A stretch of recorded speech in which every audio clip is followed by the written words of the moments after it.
What's up, y'all? I got a weird little video for y'all today. So I just got back from my friendly local game store, and I picked up my alternate art cover copy of Bigby Presents Glory of the Giants. One thing I noticed is on the cover of the book, around the edge and on the sides and the top, there's actually runes written all around it. And I thought, oh, here we go.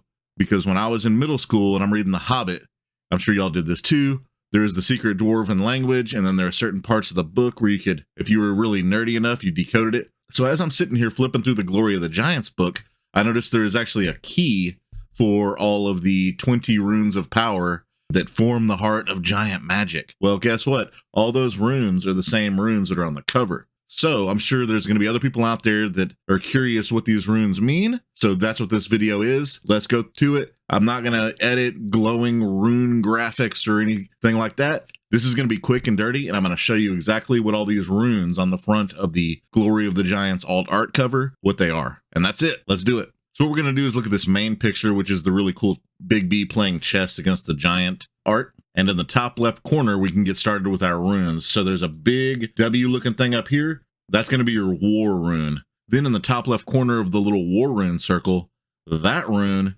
is enemy. So top left of the book, you got war, enemy. All right, top right corner, it's king and mountain. Bottom left corner is stone and shield.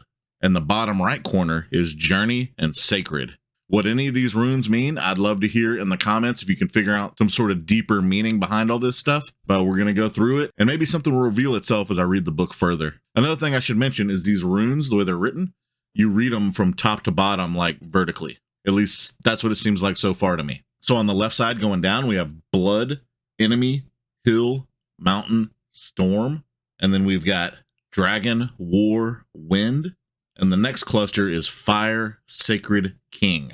There's a little divider, and then the next two runes are frost, friend.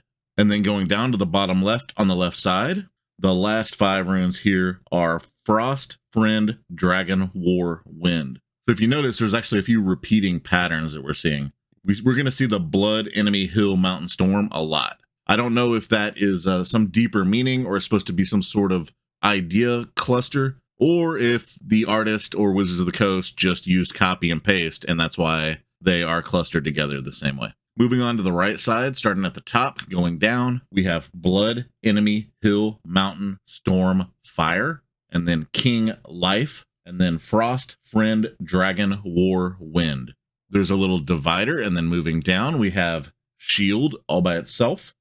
We have stone by itself. Then we have a longer set of runes here, and they are light, death, cloud, blood, enemy, hill, mountain, storm, fire, sacred, king. Now, I know part of this book has cloud giants that turn into death giants, so I was actually thinking that bottom part might be referencing that phenomenon, where it starts with light, death, cloud, since it has death and cloud clustered together.